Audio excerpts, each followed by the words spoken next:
Trying to report and record these situations and these crises right there in the CAR is incredibly difficult and dangerous for journalists. But our own Nima Elbagir has just got to there and is joining me live from Bosangoa, where tens of thousands are seeking refuge. Nima, what can you tell me that you've seen on your way from the capital up there?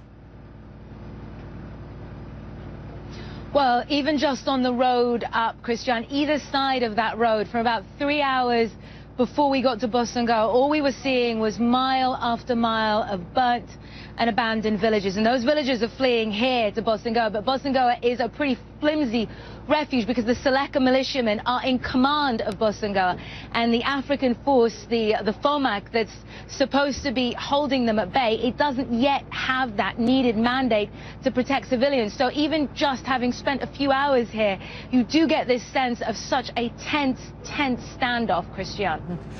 Nima, there is going to be a Security Council resolution. Everybody expects it to be approved. They will beef up the role of the African force and obviously with the French in the lead. Do people have trust? Are they waiting for a force to get there? Well, many people are out in the bush. You know, we spoke about these tens of thousands displaced. About 35,000 are here. A further over 100,000, nobody even really has very solid numbers, are hiding somewhere out there. MSF, Médecins Sans Frontières, which is the only aid organization that's going out there, they say that whenever they try and get to people, most of them flee. But when they finally see someone who's trying to help, they clap, they sing, they chant.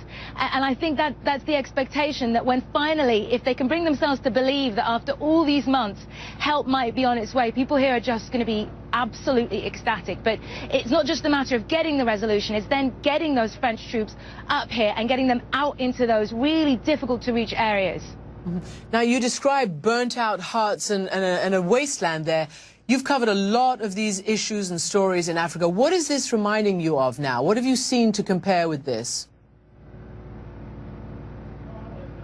I have to say, I'm from Sudan and I covered Darfur for years, and this just felt so chillingly reminiscent. Going up, seeing that completely abandoned countryside, and then even here in Bosangoa, in the camp, again, it sounds very similar. The men can't leave the camp because they're scared of the Seleka militias, so it's the women who are going out to collect the firewood. They're the ones who are at the most risk in this situation because the men simply can't afford to go out and be targeted and leave their families without a father.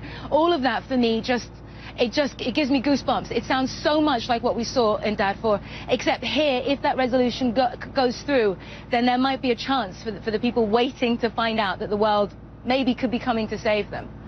Well, indeed, and of course, you know, we all remembered what happened when it was way too late before forces got to Darfur. Nima, thank you very much indeed.